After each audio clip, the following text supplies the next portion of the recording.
Warning, this podcast, website, and associated social media accounts are intended for audiences of legal drinking age. We do not advocate overconsumption or the abuse of alcohol. Never drink and drive, drink responsibly. And please remember to always take what we say with a grain of salt. After all, we are just some dudes with some brews.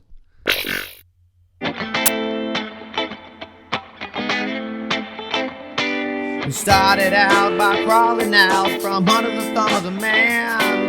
The lovers of God with dad bods just trying to feed our fam. Go sit right there and grab a beer, you know just what to do. Throw it back, get hammered, and listen to Dudes and Brews.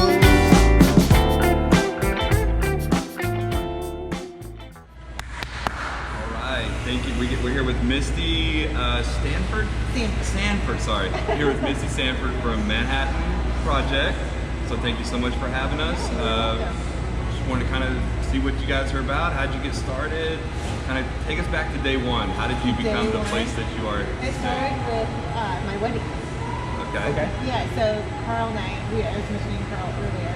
So Carl and I this was back in our corporate days where, I travel around at corporate companies dying all the time. So Carl would join me at the end of a trip, and a lot of times it was, on the weekends, and we would just drink craft beer all weekend because this is before good craft beer was coming to Texas. Okay. So it was probably like 12 years ago. Yeah. 10 to 12 years ago. And then we got engaged, and we decided we loved craft beer. We were completely obsessed. Like, we spent all of our disposable income traveling for beer. Nice. I feel you. Yeah, that was before kids, before owning a business.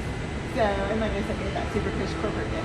So then when we got engaged, we decided to make a beer, an all-grain beer for the first time for our wedding. So instead of a champagne toast, we did a beer toast. And it was a small wedding. We just had 30 guests, and it was a long 3-day party. So that's what we did. 3-day party? Yeah. Nice. And so we did that. Then that's what kicked off our obsession. So that beer that we made for the wedding is on tap now, and it's still being distributed. It's called Inception. And Great name. yeah. Well, its original name was Edgar Singer, which relates to Manhattan Project, but nobody knows what that is. Singer is spelled differently, so it'd be really hard to pronounce, but Inception is more appropriate. Yeah. So we had a few beers during our amateur days that we had to rename when we went commercial, just from marketability and TABC. Like we had now I'm already going on a rant. We have a beer called Half-Life. You guys are familiar with Half-Life? Yeah. So originally it was called Little Boy, which was named after the atomic bomb. But it'd be really weird for a grown man to walk to a bar and order a Little Boy. Yeah. So we're like, we can't have that. Did you submit it to TABC? No. Oh, okay. We changed it before that even happened. TABC probably would have denied it. Right. But on the can, it's the diagram of Little Boy, the ball. Yeah. So that's an homage to the original name. Right, nice. Yeah. We have a buddy who's ex-military, and he told us about what Half-Life meant. Yeah. We actually drank it one time, and he was telling us what it meant. So nice. So it sounds like you started out doing all grain, like you didn't do extract batches. Did you start out with 5 gallon? Or? Yeah, so Jeremy did extract very early on. So Jeremy's our partner and head brewer. And so he did, of course, he started with the extracts. And then, but the first beer that the three of us did was Little Grain was the beer program. Oh, that's so cool. Yeah. So it's a cool story. Yeah, so then we entered amateur competitions, and this was, back when Brew Riot happened, Labor of Love, all of those fun things. Developed a little bit of a name during, in that kind of, arena of like craft brewers not craft brewers, home brewers and people that just kind of follow that circuit. And so there were a lot of people asking if they could invest or how they could buy the beer. And so then we spent the better part of a year fleshing out a business plan and trying to figure out how to launch this. And this facility is only just over a year old. Okay. So we officially opened really in February 1st of 2020. We kind of had a soft opening right before Christmas of 2019, but then we weren't producing beer here until January. So in very little beer, there's a phase where we ran out of beer from our transition. So we're 4 years old. So we found a loophole in the TABC law that would allow us to essentially rent time at other breweries. So we brewed our beer at other breweries. So we would actually go into their facilities, take insurance ownership of what's happening while we're in there to brew our beer. And so wow, how many years did you do that? Were you brewing elsewhere? 3 years. 3 years. Yeah, and we took that path because we quickly realized that without brewing experience and owning a brewery experience, that banks didn't want to talk to us. And buying something like this is very expensive, and all of the equipment that comes with it. And it was attracting all of the wrong investors. It was attracting investors that wanted to essentially own the brewery. It was not going to remain ours. Oh yeah. So we decided to backpedal. That's where we found the loophole of TABC. And so then we could get a year of sales under our belt and prove to the banks that this is a viable concept. And so we went from having 0 banks to talk to us then to essentially having 8 when we went back out to the banks to ask for business loans, to buy the property and buy equipment. Yeah. So you were distributing beer while you were manufacturing it in other breweries? Yeah. Wow. And then, very limited. Okay. Yeah. So we only did about 40 barrels per month for the first year, and then we moved to Hop and Sting where we could do more. But yeah, for the first year it was only 40 barrels per month. So we chose about 18 key accounts that would just always have our beer on tap. Yeah. So we could develop some loyalty with those accounts and those customers, so people could always know where to find us. Yeah. And then it kind of spread organically from there. So it sounds like you guys partnered up with multiple breweries. Yeah, so we started at Bitter Sisters. Okay. And we did the first year there. And this was back when breweries had a lot of excess capacity. So Bitter Sisters, they were able to allow us 40 barrels per month in that first year, and then they were growing. So it was time for us to go because they needed to use their tank time. Right. And then at that same time, Hop and Sting was buying Grapevine Brewery. Okay. When Grapevine was going out of business, Grapevine really overbuilt their facility. And Hop and Sting was brand new, so there was no way Hop and Sting was going to utilize all of those tanks. Yeah. So we could come in, help them pay their loans for a while, and do all that good stuff. Oh, that's awesome. That's really nice people to get started at. Yeah. I mean, they helped us, we helped them. It was like, it was a really good, Right. See, and that's one thing that I've seen in the craft beer world. It's, yes, competition is there, but there's like a brotherhood within the different breweries where it's like, it's competition as in a way to help grow each other, not to like kill someone else's business. Yeah. I really like that vibe. Yeah. Yeah, I think we're all here together to elevate, and that's even though we don't brew beer, well, we brew some homebrew, but even though we're not brewers, we're here to elevate craft beer as well and say let's move away from what we call lake nectars, the domestic beers. Lake nectars. Let's move away from the lake nectars into the finer world of craft beer, where it's tasty and there's more variety too.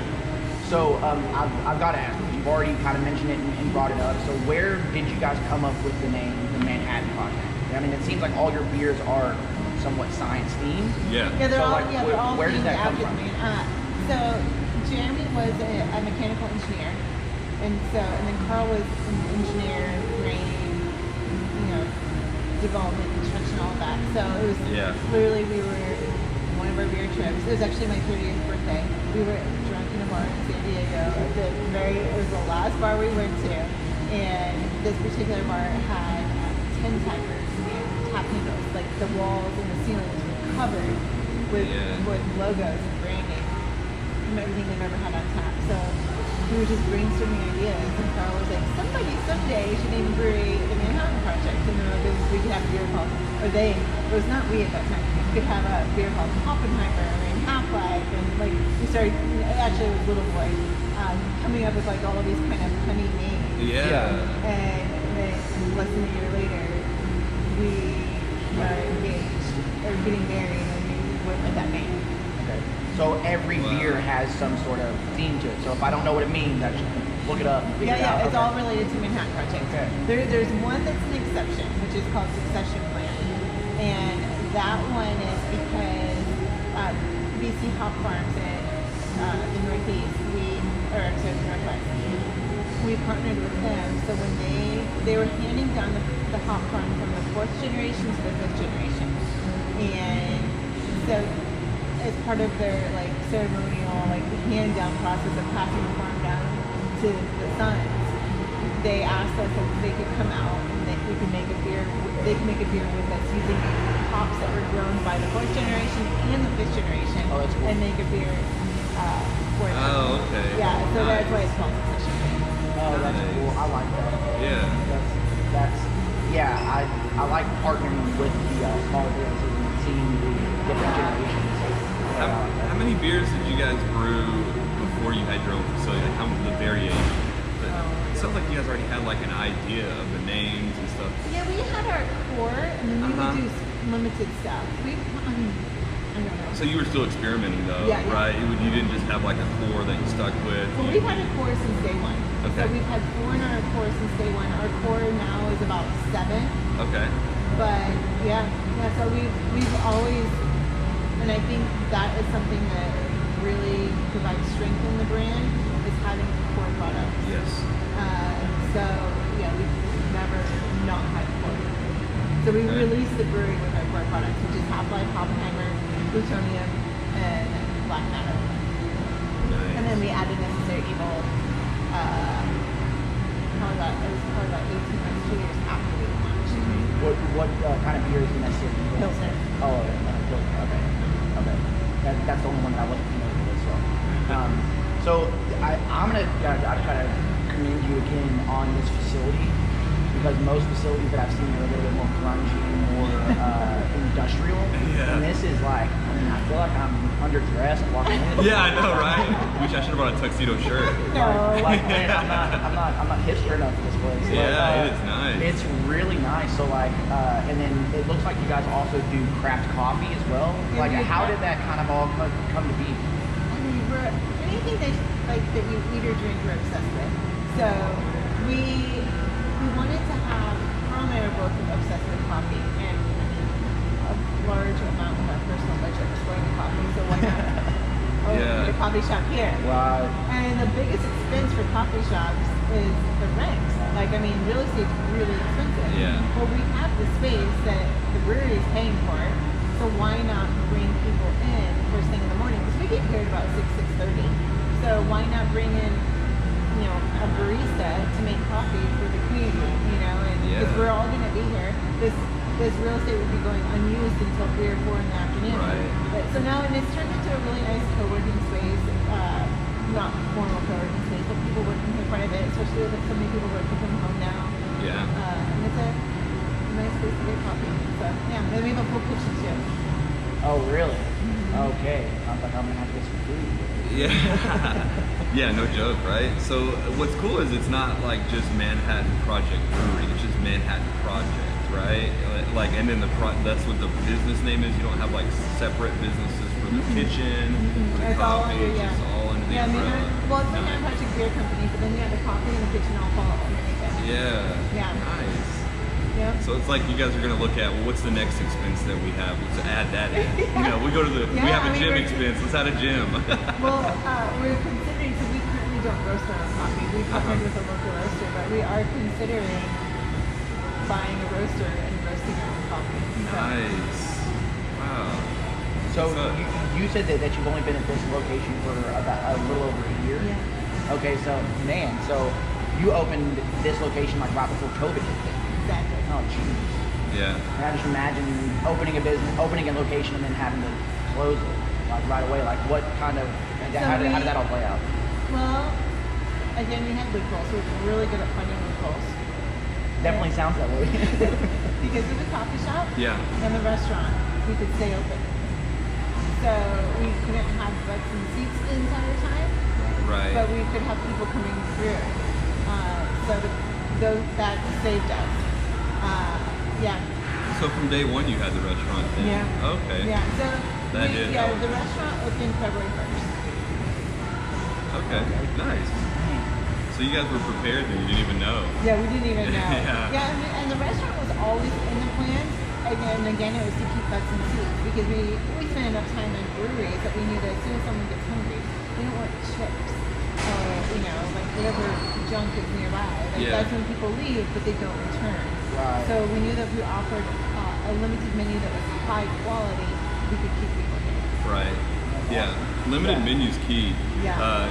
I'm sure as somebody who travels around and eats, like the more limited the menu, the more food's gonna be fresh. Yeah. And that they're gonna make it well. Yeah.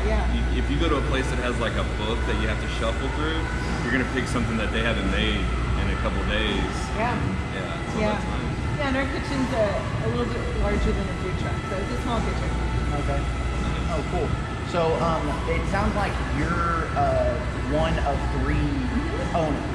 So what is your specific role within the business itself? Yeah, so I handle all of sales and distribution, branding, marketing, and then I also oversee the tap room and the kitchen. Okay. So I don't make the beer and I don't do the finances. Okay, so you do the brand and marketing. So do you guys collaborate on names and labels, or is that something that you do? Or? So I design all of the labels, but we have a running spreadsheet of potential beer names. Oh, So, really? Okay. Yeah. You got a whole bunch of stuff there. And then, like, when it comes to developing new beer, are you a part of the final process? I know you don't brew, but are you part of it? Brew. Yeah, so we'll do, again, we have a running list of a spreadsheet of beer we want to produce. So one thing that we're working on right now is a sangria inspired beer, which your wife might enjoy. Yeah, she would. Yeah, so that was something I brought to the team several months ago. It was during winter sell. And said I think we need to have this for the patio in the summer, and then one of the lead brewers and I have been working on it. So he brews it, but we're talking about the flavor profiles, the wines we want to emulate, all of that sort of like fruit we want to use, and then he's working on it and tweaking it, and it's close. And then we do have it's in our company agreement that every single beer that leaves this side of the glass has to be approved unanimously by the 3 of us. So any of us could reject it at any time and then it gets done. Oh wow. Okay. So like when they're going through that like tweaking process, are you making just like small batches and trying them out? Yeah, so we do 10-gallon batches. Really? About 10-gallon batches. Yeah, so we do a home brew. So we have a home brew. Let's put away. It was out yesterday. So usually a lot of times there's a little home brew set up. And then that's our pilot system right there. Okay. So we get the recipe dialed in on the home brew set up, and then we move it to the pilot system down there. Okay. So, you're making 10 gallons.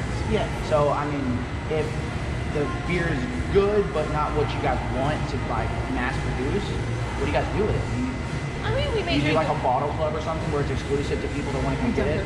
You just dump it? We dump a lot of beer. It's hurting his heart over here. It is. A part of me says... If it's not 100%, we don't want anyone to taste it. Yeah, they don't want their... Yeah, and I've heard that. It does hurt me when... Yeah. So we may have it. We have some secret taps in our walk-in, so we may sip on it personally for a while. Right. Yeah. And then it gets dumped when we need a keg. So Yeah. Right. Oh man. Cool. Okay. Well, so I'm drinking the seltzer here, and I know this seltzer. You told me a little bit off camera, a little bit about it. It's different, right? Yeah, it is so different. I guess for the fans out there, walk us through your seltzer and how it's a handcrafted seltzer. Yeah, so we don't have any intentions of getting into the seltzer game distribution-wise. So this is just something to offer people that come here that are not big beer. There's always that person that comes along with a friend group. Yeah. So it's called Heavy Water, and the concept is that we brew a base, flavorless, odorless, hard seltzer. So when you taste it, there is no flavor, there is no color. And then we put that on tap, and then every week, our beer tender, we launch a new flavor. And we mix it like a cocktail. So the one you're drinking is a basil gimlet fizz. So one of our assistant brewers, this is his passion project. So each week he and I work together on what that flavor is going to be. So this one he made a basil simple syrup, and it was 2 pounds of basil in the mix, tons of fresh lime juice, and then the beer tenders will mix like a cocktail. Not quite as good as a cocktail. Do they muddle? They don't muddle this one. Okay. There's no reason to muddle this one, but so they'll mix the basil, the simple syrup, and the lime juice, and squeeze some fresh lime right in on top of that. So yeah. And then the one prior to this one was, actually in Cinco de Mayo, he did a pineapple jalapeno. Ooh, That sounds nice. Yeah. So it's all cocktail inspired. I mean, I don't know how hard seltzers got like a elementary like bubblegum twist on it. Yeah, Like, I don't know either. like, who wants to drink strawberry kiwi flavored? Like what adult? Yeah. You know what I mean? Like People who it's- drink daiquiris, you know, like those old. I don't even know if those are around anymore, but you know those old school bottled daiquiris that people used to drink. Sangria. I guess I've never actually had one, Yeah. but yeah. Yeah, so for some reason they took this kind of like candy flavor on. And Yeah. I don't want to drink it. I don't like it. So we decided to take a cocktail spin. Yeah. So the one 2 weeks ago was a champagne cocktail. cool. So we would actually use Angostura bitters with it, and some fresh orange and lemon, and it was amazing. So I like how you do something different every week though. So even if you're not an avid beer drinker, you just want to come in for food, you want to come in every week and try a different drink. yeah. You know, it's light, so you can just drink one. You can drink it in the middle of the day, and Yeah, it yeah, 'cause doesn't. it's only 5%, so Yeah. it's an easy drink. Yeah, it's an easy drink. You can run a 5K, come up here afterwards. Actually, yeah, so you guys just missed my running club. Oh, nice. Yeah, so we just started morning running club. But yeah, so they come in early and they probably drink plenty of seltzer. Yeah, nice. Refuel with some breakfast. You guys sell breakfast items here? Yes, Okay. yeah. So we actually launch brunch tomorrow. So we're launching a huge brunch tomorrow. Okay, Like shrimp nice. and grits, chilaquiles. Ooh, that sounds good. Yeah. Man. So I like that you basically market for anybody that is interested in literally anything, food, whatever. It doesn't have to be beer specific, and I really like that that kind of idea. It's like a mature marketing plan. Like even your style is for a very mature audience. You know, it doesn't have the Yeah. colors and the cartoon characters. Yeah, and that's Stuff. Yeah, I like- people have heard me say this before, but so when we were branding the company and I was working on the labels, I spent time in the beer aisles. And it's like all of these cans are screaming at you. Like Yeah. I can't scream louder than anything else on the shelf. Right. So you do the opposite in that way. So we became the quiet void on the shelf that would stand out amongst all of the insanity, and it's worked. Wow, I like that. That's nice. Stand out amongst Yeah. insanity. So you mentioned a running club. Like do you do like events here? Or are you head of the events or like? Yeah, so we do some events, but we have a Saturday morning. It's called the Arms Race. Okay. And it's every Saturday morning. It's a running club that runs, and it's anywhere from like 10 to 40 people, and they run a quick 5K, and then come in and drink and eat. Wow. Quick 5K. Come Yeah. on. I mean, when you're a runner, that's what you do. Yeah. For me, that sounds like horrible. It sounds like that. We'll do some other big events. Like we had a big pig roast recently, and so the pig, we roasted a whole. We have a pit in the back, so we built a big pit, and then we roasted the entire pig, and that pig was completely raised on our spent grain and coconut. Oh, that's awesome. Yeah, so we got them from the farmer that takes all of our grain, and we roasted them up. Yeah, I've seen that as a common thing within the grain over to a local farmer. Yeah. So again, keeping the community together. Yeah, I like that. Yeah. I like that. So one of the things that we kind of like to ask is like, what is your favorite beer that you guys have to tap? Well, my go-to, oh gosh, like Half-Life is the one that I would always say, but that one's like an easy gimme. So Super Critical, I'm really enjoying Super Critical right now, which is what you're drinking. Yeah, this is a really nice, well-balanced, hoppy Yeah, pale just a ale. pale ale. Yeah, it's like an old school pale ale. It takes me back to my early beer drinking days. Right. So I like that, and I also love champagne, and I love sparkling rosé. So we have it's not on tap, but we have a champagne-inspired beer called Trinitite, Oh, and it's yeah. a very dry, like heavy, carbonated beer that's hugely similar to champagne. So I love that. And then Raspberry Fission is the one that's similar to the sparkling rosé. So we have that on tap. I love that one too. What kind of beer is the Trinitite? Like, what category of beer? We call it a sparkling IPA. Okay. Yeah. What makes it sparkling? Carbonation. Carbonation. Oh, it's just highly carbonated. Okay. I was wondering, but I'm like, difference? Because I mean, an IPA is already going to be carbonated at some point. So it's good to get carbonated. Yeah. Have you ever tasted an IPA that tastes like champagne though? That's interesting. No, I haven't either. So it makes me wonder. It'll be back in 2 weeks. Okay. Okay, so we're from Grayson County. We live in Sherman. Obviously, that's a little bit far from here. I do see your beers in stores. It's more your core. Yeah. So like, how is the market out there? Like, how far do you guys distribute? Sherman's about the furthest north we go. And You didn't ship look at Oklahoma? yeah, because We always give Oklahoma a hard time. yeah, so Sherman's the furthest north we go, and you guys are kind of. I mean, you're an anomaly too, because we just go up to that little spot. But we don't go. I mean, I guess there's not a whole lot around you that far north. Small country towns. Denison's almost Sherman. It's like almost like Yeah. a union town. Yeah. So the core is up there. Hopefully, I mean, you guys have some local breweries that have a good, strong foothold up there too. But yeah, we compete a little bit there. Okay, good.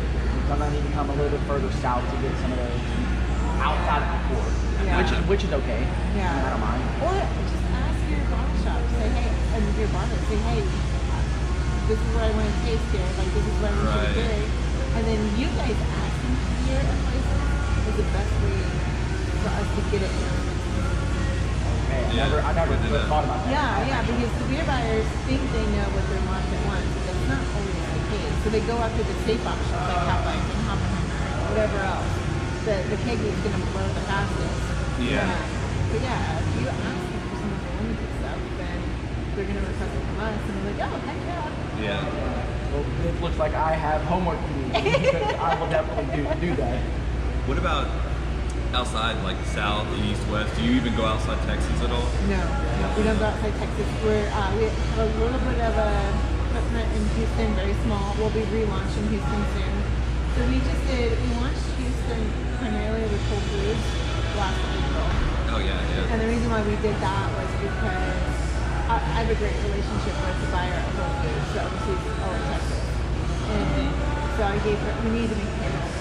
And we had a ton of beer that was in tanks when COVID hit. And I called them and said, hey, how quickly can we get up, like, activated in your Houston stores? Like, we have to make payrolls, and we can get you as many cans as you want. If we can get in all 12 stores, that would be amazing. And then self-distilled down there. So yeah, she was wonderful and amazing. She was let's do it. So we got our beer in her stores down there in about a month, which I think is one of the fastest time periods. Wow. And so we self-distilled every Friday down there, taking food down to Whole Foods, or not beer down to Whole Foods. Oh, awesome. Yeah, and I kept all of our staff employed. So. Yeah. Nice. Yeah, that's what I've heard. I mean, I've seen communities kind of come around craft beer when they have something local, they want to continue to support it, which sometimes is surprising, but I definitely saw that during COVID. Whatever's local, breweries or whatnot, if they're not open, let's drive through and pick up stuff just to keep them alive. So I'm glad they were able to keep you guys alive, because this place is amazing, honestly. Yeah. So when you first opened up, did you have a full crew of employees, or how long? Because it seems like that's like jumping into the deep end, right? You went from brewing at someone else, and now we're responsible for everything. Yeah, so we grew quite a bit at Hop and Sink. So we had we still have a pretty small production staff. So we just added 2 production guys when we got over here. Okay. I mean, I was right before COVID. So we kept them on. We were able to keep them going. Nice. But then, of course, the entire taproom and kitchen, we didn't have a taproom and kitchen, so we had to add all of that. Yeah, so it was a lot. So, I mean, we went from like 5 employees to 30.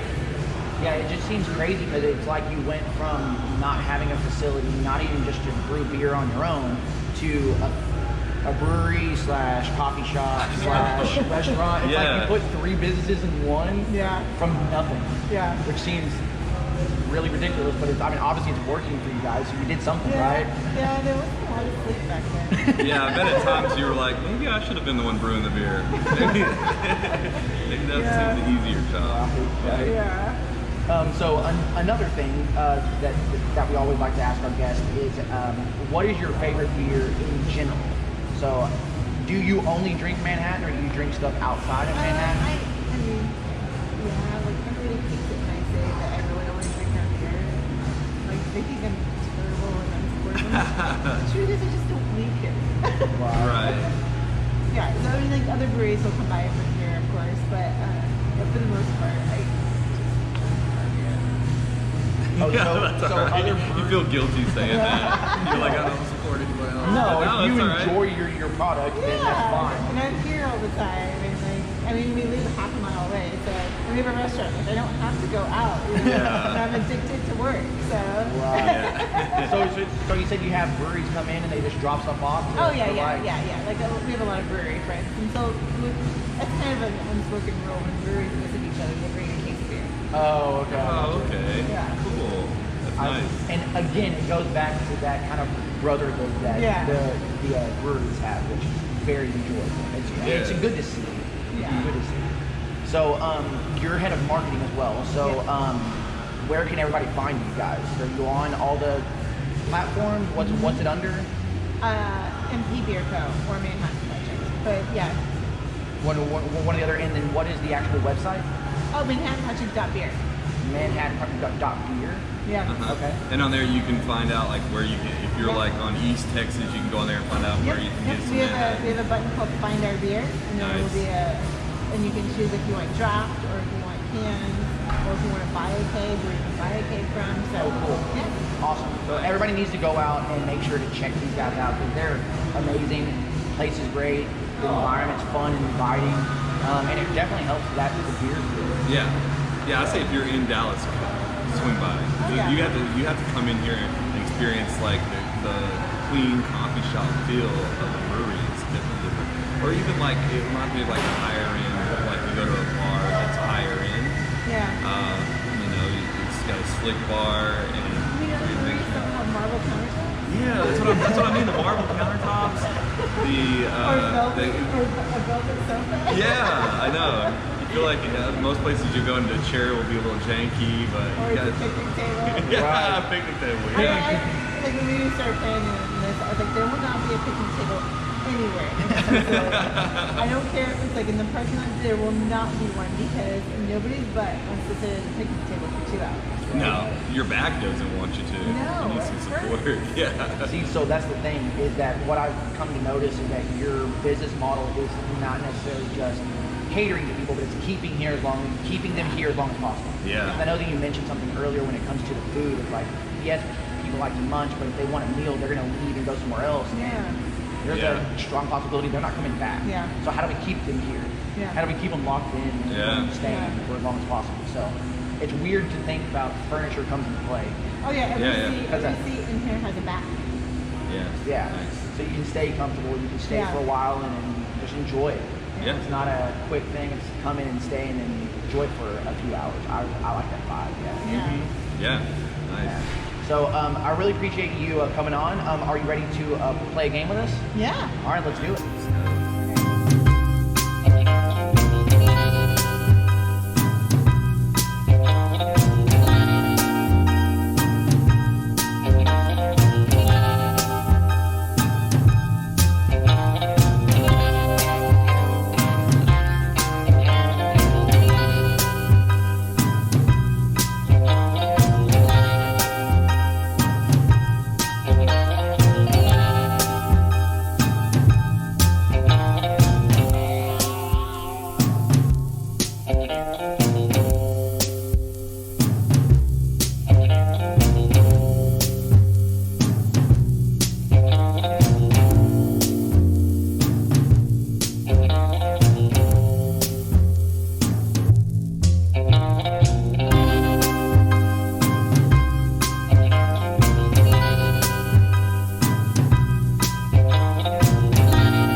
that here. So, what do you like to call this game? Flight fight. Flight.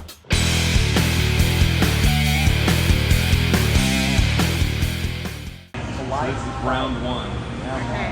Round one.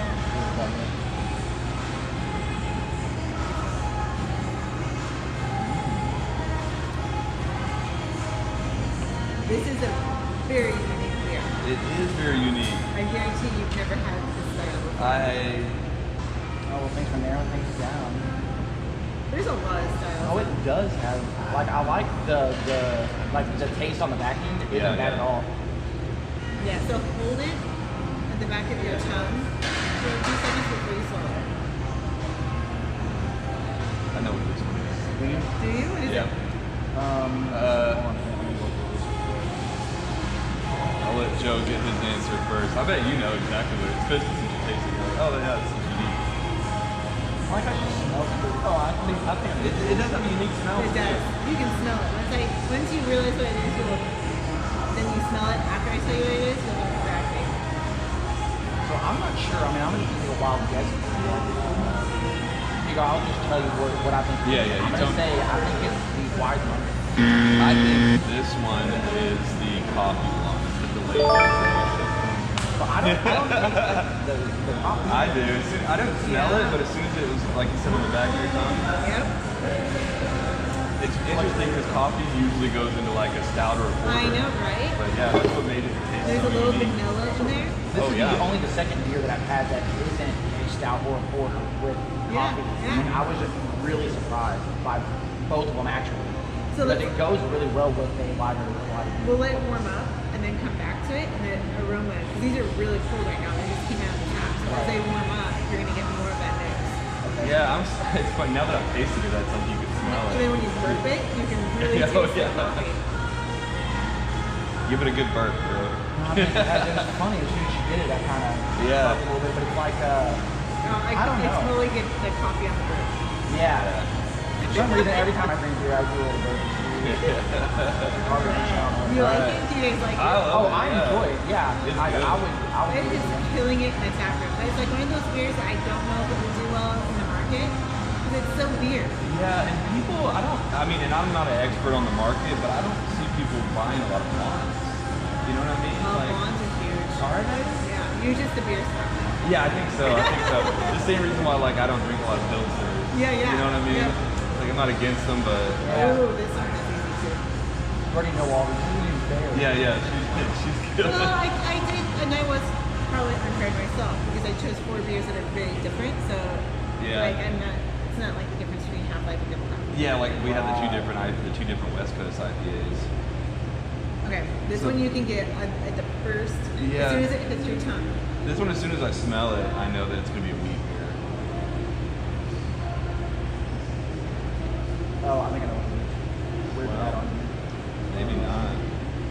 Yeah, I think I know what it What do you think it is? is. I think this is the Elemental Hell's Water. It doesn't taste like a. It's not a Hef. I'm not getting a hef either, but See, I was thinking, and maybe I read this wrong. I was thinking it was more like a heavy lager. yeah, like I feel like it's a wheat, so hef is. Oh, the only- so it is the Fallout. Yeah, Yeah. it's the only wheat beer I see, but it is an interesting hef-wise in taste. We use a lot more clove, so there's a lot more clove on the finish than most hefts in the market. Yeah, I don't know what that is, but that's what it is. So The spice. Okay, this one's it's good. spice. This is good. So I knew it was a heavy version. I guess I just didn't see the Fallout down here on the list. I don't know what I was thinking. I told you it was a wheat, man. I gave you the answer. Now I'm 2-0. All right. So Yeah, next we're Okay, gonna- here, go back and smell the coffee real quick. And the coffee's becoming more prevalent. We got it stronger. Yep. Maybe you need to blow your nose, Jim. Maybe. No, I mean I can smell it. Allergies are. It's not as strong as I was expecting. Yeah. No, because it's a blonde. So. Right. So it's more. When I think coffee and the flavor and the aroma, I expect something very strong because I know that they use like coffee beans at like perfume shops to kind of like Yeah. cleanse your palate. So Oh, it's do a they? really strong Yeah. flavor. So it's a really strong like flavor, and that's what I was expecting. When I'm not smelling something super strong. It's throwing me off. I Yeah. mean, I once you tell me, and I figured this out playing these blind games. Once you tell me what it is, I You go, can oh, taste obviously. it. Yeah. Yeah. One time we were playing a blind game, and it was from Martin House, and it was their orange, Lord. cinnamon orange It was a sour. yeah, And cinnamon, or it was orange a cinnamon cream ale. roll. It was a cream ale though, and we couldn't figure out the taste. And they were saying peanut butter, and I'm like, I don't know. You're starting to convince me this is peanut butter taste. Yeah. But then once you taste it, you're like, oh no, there's no way that. Once I was see it says orange cinnamon roll, I go, But I can't it's taste weird nothing but orange when you're cinnamon roll. blindfolded like that. You really just you don't know your nose plays tricks on you. So this one makes it. The color makes it. Yeah, pretty I'll easy. figure There's it from only the a color. couple. There's only a couple options it could be. I already know what it is, but just smelling it. That's good though. And Yeah. all year, so it sounds like along with the seltzers, you only do real fruit. You don't do any egg like. The exception of extract, the only fruit that we use really, I think it's the only fruit that we use extract is pineapple, and that's just because when fresh pineapple ferments, it tastes like a junk sock. Oh, yeah. Yeah, so there's some fruit that just doesn't ferment well, Right. Yeah. but we prefer like all of our coconut. Whenever we make our coconut porter and our atomic alliance, the pina colada IPA, we use fresh coconut, which is why it's such a different flavor than most coconut beers. Yeah. Because coconut extract tastes like suntan lotion, and when we use fresh coconut, it's like Do they use like coconut milk or juice at all? it's Nobody uses extract. that? It's a synthetic flavor. No. Nobody uses that. Yeah. Yeah. 'Cause I feel like that would be interesting. But yeah, I'm thinking that this one's the raspberry vision. Oh, for sure. Yeah, I taste can that smell the raspberry. raspberry. I'm surprised it's 7.6 though. It tastes light. Yeah, so I love that beer. When you ask my favorite beer, I love that beer, but I have a low tolerance, so I can't drink it very often Yeah. because that beer will give me. So Yeah. It's it's a rosé wine inspired beer. oh, okay. So like the smell, I mean, it was really strong on the raspberry. So that's why I was wondering because like it seems like real fruit doesn't bring out the aroma quite as much as extract. So that's Oh why yeah, I was and questioning. that's all fresh raspberry puree. Yeah. Yeah. So we're working on right now a plum version of this beer. So it'll okay. be plum puree with the base of fishing. Okay. I don't think I've ever had a plum flavor. Really plum flavor. Yeah, and it's really good. You've had a plum, right? Yeah, I have So you know, plum skins kind of have that tartness. So it's like a nice balance of like the sweet meat of the plum and then like that tart, slight like acidic bitter that gets you at the back of the tongue from the skin. Yeah. Nice. Yeah, I really like this beer, honestly. I did It's too. so good. Your wife may like this one. I think she would too. And you're calling this a sparkling ale? Yes. So like, is there? This is what I have been curious about. So like, do you guys come up with the style of beer? Does Sometimes- TABC do that? Oh Does it no. depend on your recipe? Sometimes we just make them up. I mean, like there's some things we can't do. Like we kind of made up sparkling IPA, but there's some things we can't do. Like we couldn't reference liquor or wine because then that's misleading.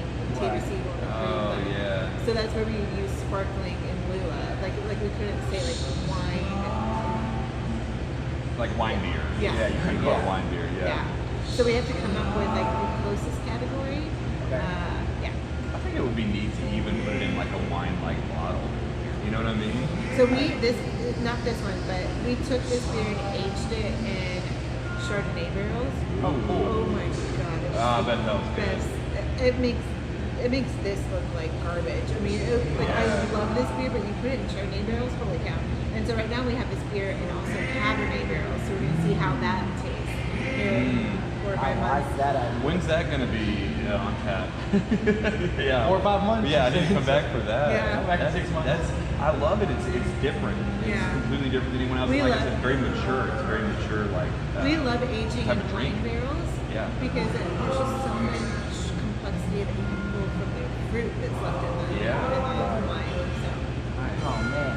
Are you familiar with like slushy beers? I'm sure you are. You've heard they're kind of like taking off. So what's the difference between a slushy? Because the slushies, from our understanding, it's just a lot of fruit. So so they have like fruited beers, and then they have what they call slushes, and then It's a gimmick. Okay. It's diabetes in a can.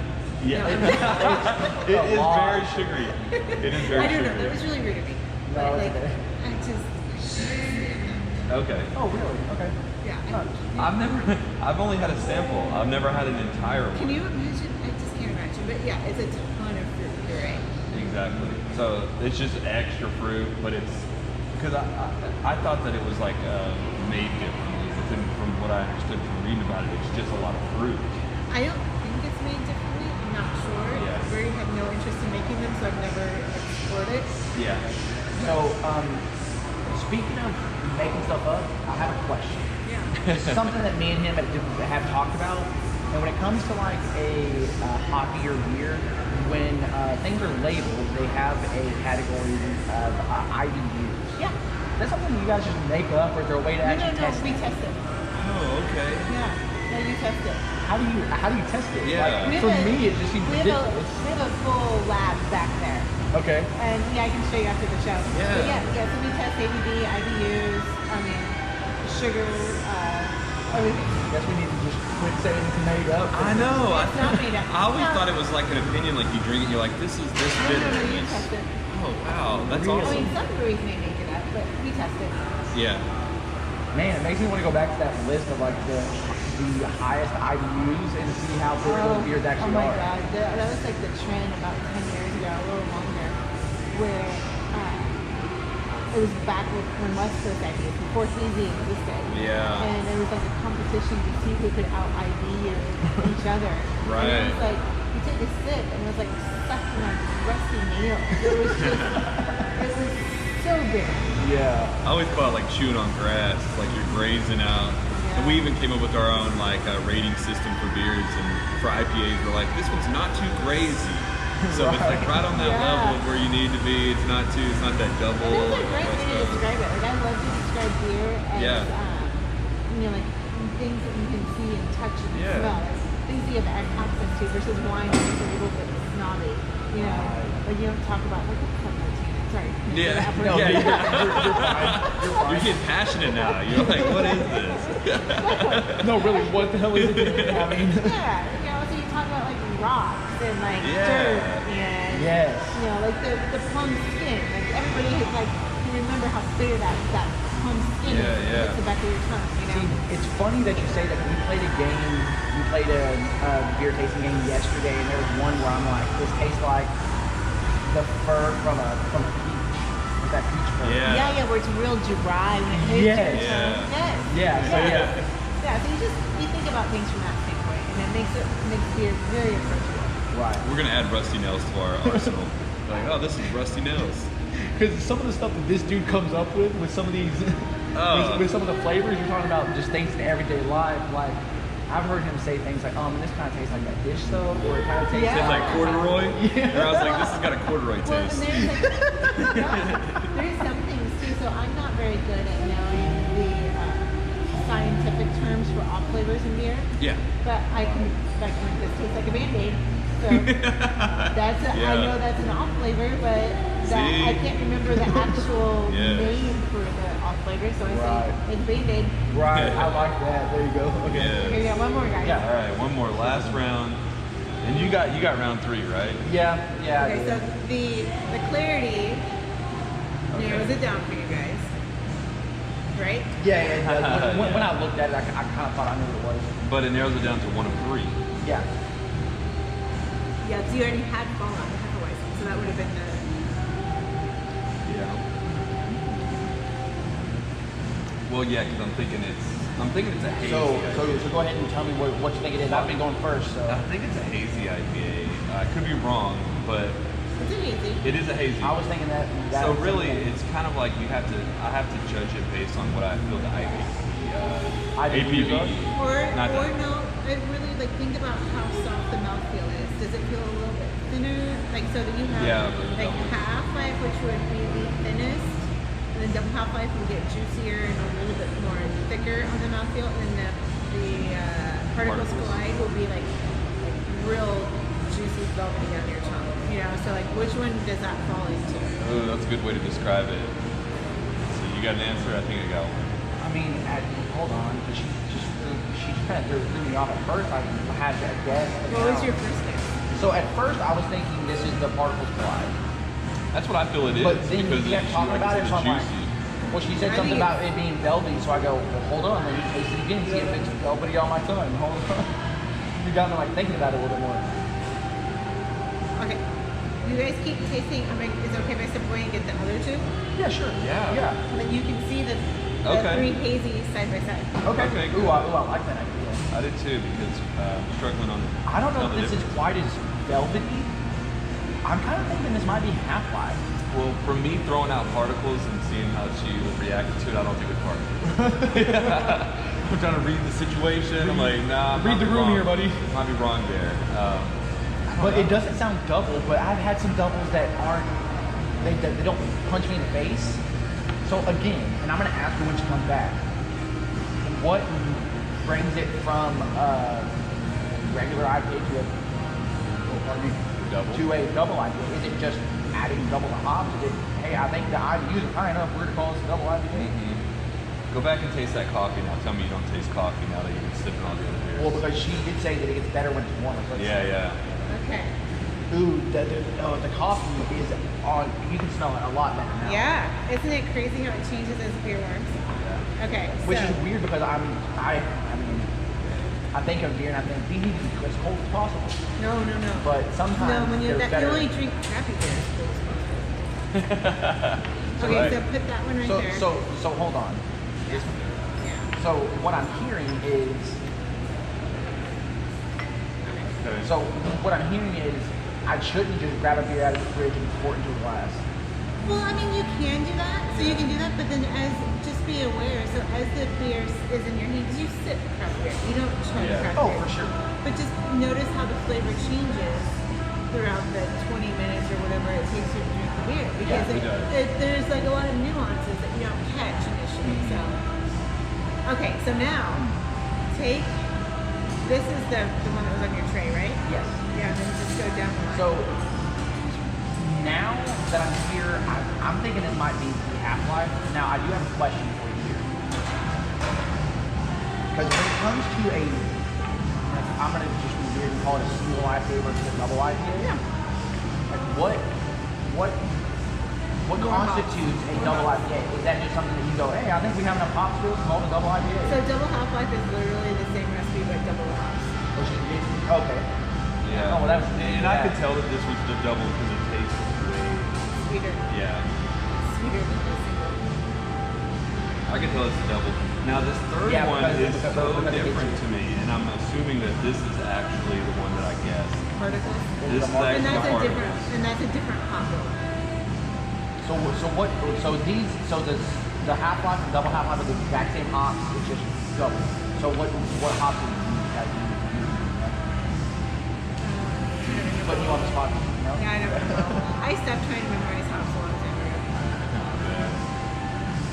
And then this, I understand what you're saying about the velvety mouthfeel. This one does have a way It's different so mouthfeel. different, So man. soft. It's got a different scent too. I love the smell. When you say that, and so this one though is a little bit misleading because this is actually kind of a West Coast twist on a hazy IPA. So this one is a little bit more bitter than typical. So like this one Right. is real tricky. Yeah, it is. So it has more of a, like I said, like a West Coast feel. so what constitutes a West Coast? Maybe I just don't understand. Dry bitterness. Like it's not like a lot of the hazies are in New England have any IPAs. They tend to be like taste like juice, like actual Yeah. juice. Where the West Coast is Very high in citrus. Okay. yeah, Okay. and the West Coast are much more dry, and the clarity is typically something like this. Okay. More dry, more floral. More floral, yeah, a lot of floral, pine, dank. Dang. That's a way to describe it. That's the way to describe it. Right there. 'Cause, like I've seen a couple of beers come out that they call mountain IPAs. Yeah, it's a trend that's trying to get started. I mean, honestly, there's so much the ones trends that we've that had, I haven't minded. No, It I seems just like don't know if they're gonna take off. Right, but it seems like it's like they're adding those like very citrus forward hops and those piney hops together. They are. That's exactly what they did. They're mixing the two IPAs. Okay. Yeah. I wonder. I mean, because we've done this before where we just get two beers and just literally mix them together. Yeah. I wonder if you would do that with like a West Coast and We've done that in on the training. East Coast and just pour them together and see what it tastes like. Yeah. IPAs are always the hardest to really differentiate for me. I don't know. I mean, and everybody because loves they wreck your palate. So as soon as you Yeah. have the first one, your tongue and your taste buds are a little bit dull because they're so dry and bitter. Like, even if it's like juicy, there is perceived as juicy. There is this palate breaking. Right. Yeah. So anytime you do a tasting, if you're doing a flight of a bunch of different beers, put the IPAs in there. Oh, really? I would have thought it would have been like a stout or something like that. The stout you can clear now. Like the IPAs are harder to recover from. Yeah. So question is, I like how you called you don't call them bartenders. No, You beer call them tenders. beer tenders. Yeah. Which I thought was interesting. So if somebody says, hey, I want a flight, do you put them in a certain order on purpose and say, hey, we should start here and drink this way? That probably depends on the beer tender. Okay. Actually, to be honest, it probably depends on how busy we are.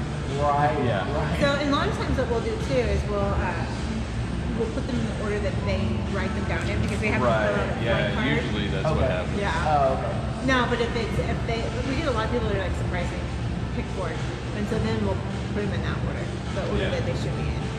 So you seemed extremely confident in all of these. Yeah, I mean- if you take a look at the scorecard, are you right? Yeah. Exactly. Like I gotta double check these. Yep. So we got the delayed destination. Which is It's the coffee one. She knew that right coffee. away. Okay, cool. The Fallout, which was the hef. The okay. F. That raspberry, which That is was the a all good right. one. Yeah. Yeah, that one was. Thank you. The Thanks for Fallout, to me, layup. the Fallout was because it's the only wheat beer you guys have on right now in tap. So the Fallout can get a little tricky sometimes with Wise Monkeys because Wise Monkeys is Belgian, and it just can kind of it can trick people up at times. But the clarity usually, Yeah. the clarity is usually the. There's not a lot of strong ales that people drink. I don't know if it's just in Texas or what, but I don't see a lot of strong ales. So Wise Monkeys is now part of our core because it sells so well. Yeah, I would probably, if I was going to come up here and just get one beer, I would probably go with that just because it's not something I can drink everywhere. Like that, Yeah, and then like try it out. the Belgian brown. Like those two are Yeah. beers you just don't get everywhere. And it sounds like this Belgian brown is the inception, so it's the one that you guys did. Yeah. Nice. Yeah, they should have been exceptional. This is the one that I see all the time.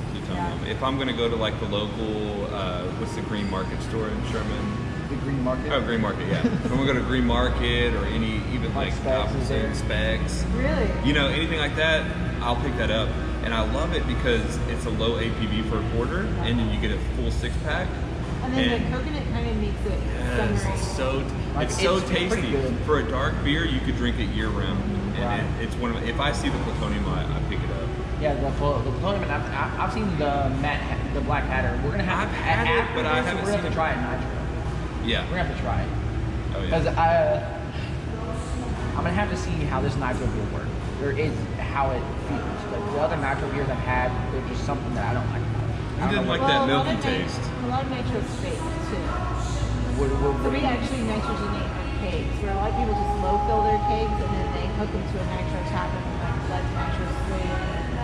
Oh, to save on nitrogen. So Is then that what it you're does? saying is that It takes time. Yeah. It takes about a week to nitrogenate. each Really? keg. Yeah. so that means instead of carbonating it with CO2, you're carbonating it with actual nitrogen. Yeah. Normally, but I think what she's saying is they do like kind of half and half. Yeah. Or they fake. Yeah, they kind of fake nitro. Yeah. So when you say that most of them do like have like they carbonate the keg with CO2, but then they put nitrogen into the tap. Yeah. Oh yeah, we have a nitro tap. Okay. Yeah. Huh. But I'll have to try it is very milky and creamy. Because I mean I've only had 2 different ones, and both of them I'm just like they're okay. And typically it's like with Guinness, when you go to a bar and you see Guinness, that's like, Like I've only had Your Guinness, nitrogen. and then the left hand No, does so- Yeah, the And I'm just like left-hand. they have something weird to them that they're not bad. I'm not a fan. Yeah. it's different. And so far I've been a fan of all the beers I've tried here. So you like carbonation, so you like the sparkling then? Dude, that sparkling one was actually really you good. like carbonation. So if we look at this, so one of the things that we like to do, normally we like to just rate beers. We've had a lot of them here today. So I think we should pick our favorite and rate our favorite. So Larry, what do you think? What's your favorite? I think I want to pick Larry's favorite. Okay, go ahead. Which one do you think I like the most? The coffee. I would say that's one of my higher ones. And then yours is Vision. The Yeah. Pink Bear. I mean, I'm gonna be super girly and say I don't know. Every dude loves the Pink Bear. Like, Pink Bears are very She knows. You know your customers. Yeah. What's interesting is this one, from a beer perspective, I think I enjoyed the most beer-wise.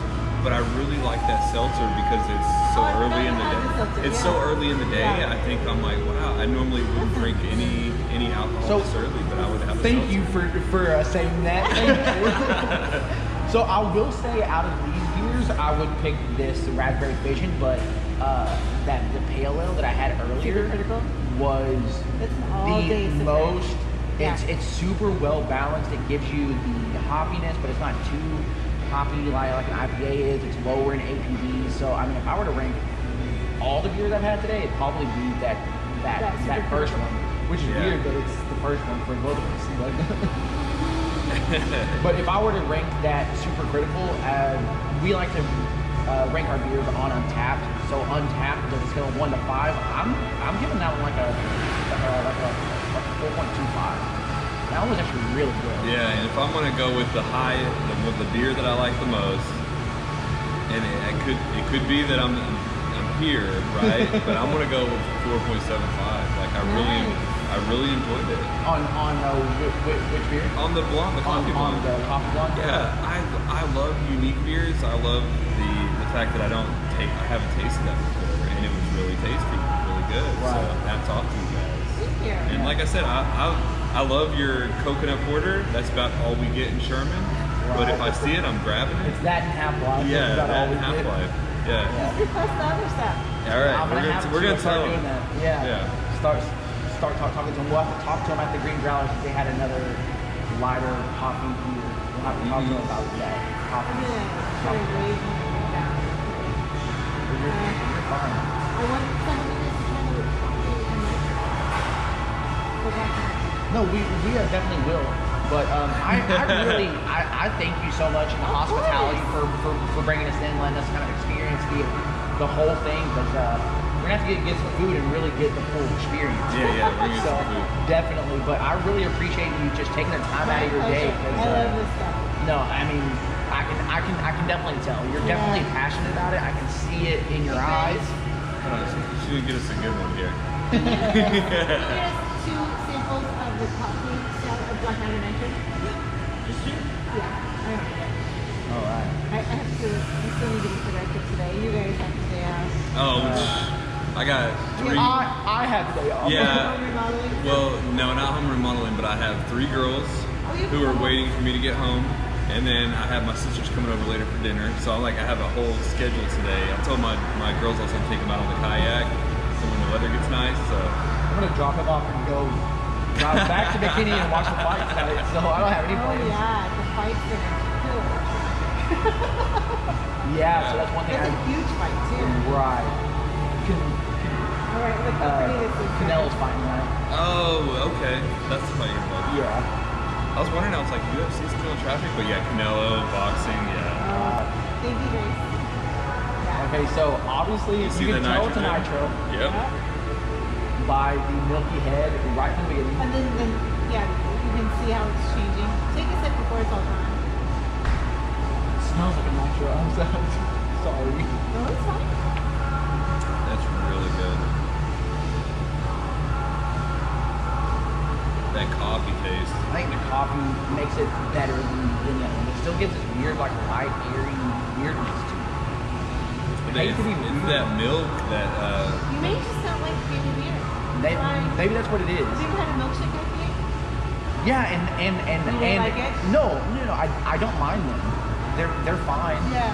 I mean, because I think 903 in Sherman uses a lot of their beers have lactose in it. Like a lot of them. Yeah. I've had a lot of different styles with lactose, and I don't mind them. I don't mind the creaminess. This seems like over the top.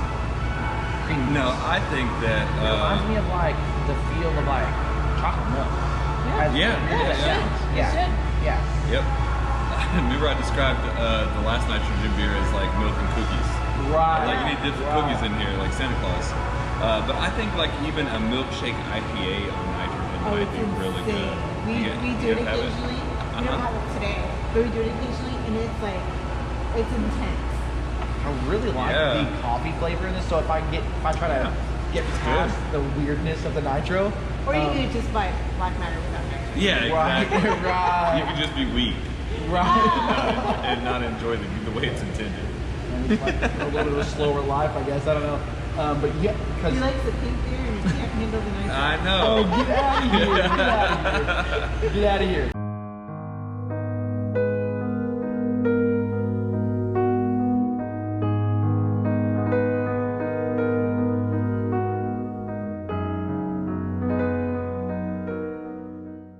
The black matter is really good because I've had some beers where the coffee flavor in a stout is kind of overpowering, and I like how this one is really well balanced. Yeah, It's a good balance of the bitterness. So hats off to the black matter.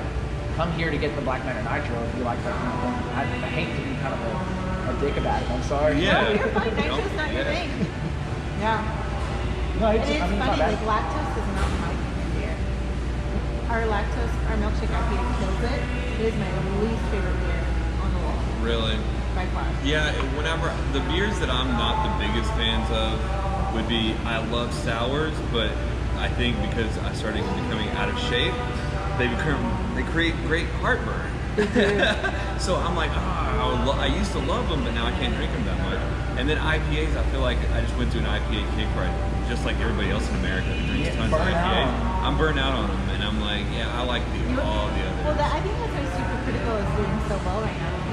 Because it like harkens back to beer flavored beer. I love Pale Ale.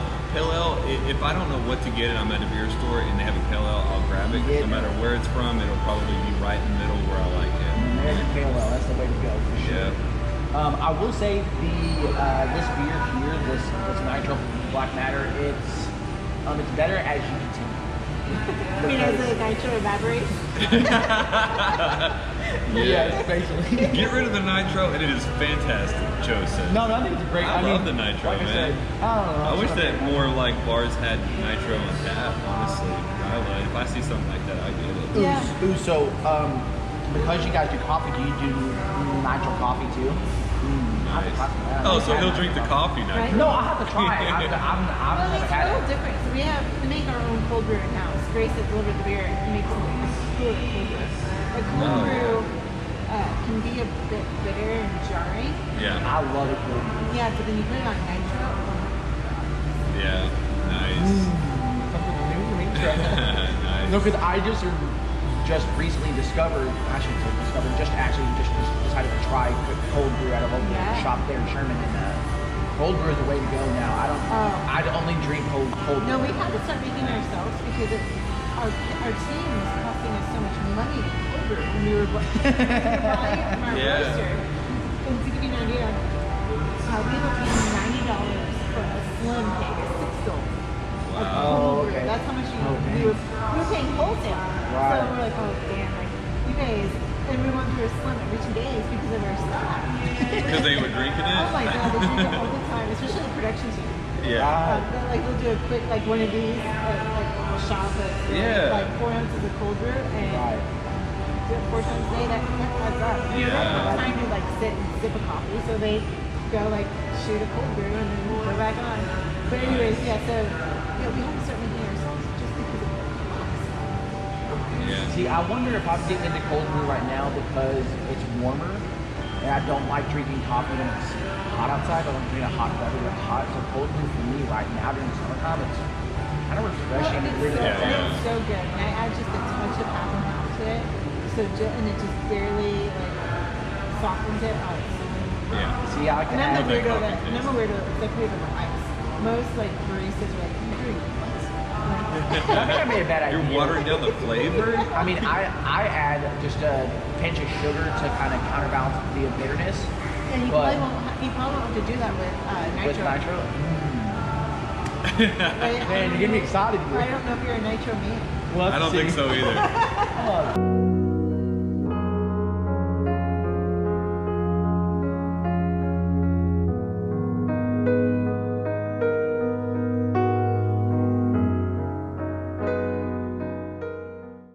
No, I don't think so. Wait. Well, I guess it's time to get out of here. Well, I appreciate you having us on today. No, but seriously, all joking aside, I really appreciate it. Like, this has been extremely fun. Yeah, it has. Enjoyed it. Yeah. Thank you. Your story is very interesting. It's gotten me kind of, the wheels are turning in my mind because I like to homebrew myself. So, we'll see how things go. So you want to get married, and then you want to brew a beer for your wedding, and just I'm thinking about, like, partnering with another brewery. Oh, okay. That idea. I don't know. I don't know where I'm gonna go. I'm just saying. It sounds like a great idea to get your foot in the door without like breaking things. Yeah. Oh no, it's literally different. So we paid about $150,000 to launch the way we did versus $4 million. Wow. That's what I was thinking. Yeah. Wow. So we did about $4 million into this. Like when we opened, we had about $4 million. We have more now because we're adding more tanks. But Wow. Yeah. Man.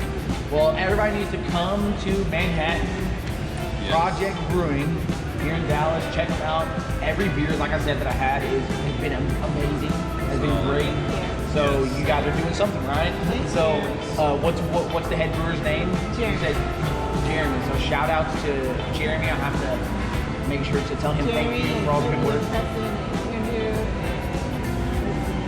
we have a great A whole brew. Nice. Well, make sure to check them out. Come to the brewery. Check them out online. You can find them Manhattan Project. Just Google it. You'll find them online. Yep. Manhattan Project. Find them local in your area if you're not from around here. Yeah. And if you don't have it, request it. It sounds like request it because they might ship it in. But I really appreciate you having us on. Make sure to follow us online on Untappd and Instagram at _Dudes&Brews. But we're out. Peace. All right, thank you so much. That was fun. We appreciate you guys tuning in for another episode of Dudes and Brews. If you haven't yet, please subscribe to the show on Apple Podcasts, Spotify, whatever platform you're on, we're on there. We have a YouTube channel, Dudes and Brews. We would love if you would subscribe there as well. If you are subscribed and you want to help us out just a little more, unsubscribe and resubscribe again. It sounds funny and stupid and kind of obnoxious, all of the subscribing and resubscribing and stuff, but it helps in these little algorithms games for like climbing the charts, because again, we are organic and we are where we are because of you guys. Yeah, we really do appreciate your support. Shout us out. We really do love it when you guys interact with us, when you add us, mention us, put us on your stories, tag us, all that fun stuff, all the stuff the kids are doing. We like grabbing that stuff and we put it up for you guys. So we appreciate you so much. Keep having fun, drinking them brews, hanging with them dudes. Tune in next week for another episode of Dudes and Brews.